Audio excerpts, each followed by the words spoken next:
Allez, ici je vous montre comment on utilise la trigonométrie pour calculer la mesure d'un angle dans un triangle rectangle. Donc, j'ai ici un triangle rectangle, je vais chercher la mesure de l'angle P.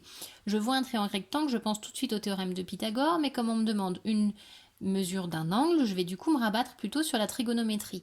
Donc, j'écris tout de suite la formule SOHCAHTOA qui va m'aider à choisir si je devrais utiliser le sinus, le cosinus ou la tangente plus tard.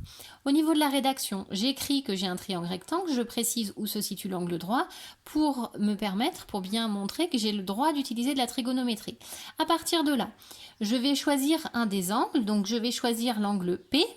On ne me le donne pas, mais c'est l'angle que je cherche. Donc il va falloir forcément que je mette l'angle P dans mon équation pour pouvoir réussir à trouver la mesure de l'angle. Il va falloir que je choisisse, est-ce que je vais utiliser sinus, cosinus ou tangente. Donc, je vais regarder les informations qui sont données sur ma figure. Par rapport à l'angle P qui se situe ici, je connais ce côté, qui est le côté opposé. Donc, côté opposé, j'en ai dans le sinus ou dans la tangente. Et je connais ce côté, qui est l'hypoténuse, donc l'hypoténuse qui est ici. Je vais donc utiliser la formule du sinus. Le sinus de l'angle P est égal à côté opposé, c'est-à-dire LI, sur hypoténuse, c'est-à-dire PI. Une fois que j'ai écrit la formule littérale avec les lettres, je remplace. Le sinus de l'angle P est égal à 5,5 sur 7. Pour trouver la mesure de l'angle, je ne vais pas utiliser la touche sinus sur ma calculatrice parce que le sinus, je sais déjà combien il fait.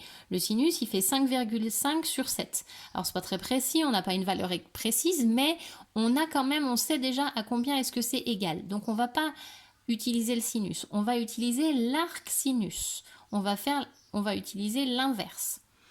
L'arc sinus de 5,5 sur 7. On utilise la touche de la calculatrice. Pour faire l'arc sinus, on fait la touche seconde puis la touche sinus de la calculatrice. Et on va trouver ici un angle P qui est environ égal à 59 degrés.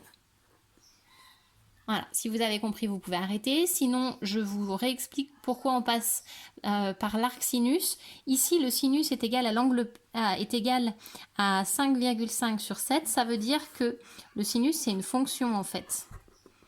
Donc, dans ma fonction, j'ai mis la valeur d'un angle, la valeur de P, celle que je cherche. Et quand je mets la valeur de mon angle, je le passe dans le sinus. Donc, je prends mon angle, je le passe dans le sinus. Donc, on a bien l'angle qui est dans les parenthèses. Le résultat est 5,5 sur 7. Il est après le égal, donc c'est bien le résultat. Si on veut trouver l'angle P, on veut remonter à l'envers. À l'envers, la fonction qui marche à l'envers, c'est la fonction arc sinus, mais dans la fonction arc, on prend le 5,5 sur 7, on le passe dans l'arc sinus pour trouver le résultat P, d'accord? Pour trouver le P, on passe dans la fonction, donc dans les parenthèses, on va passer notre résultat qui était ici. Voilà.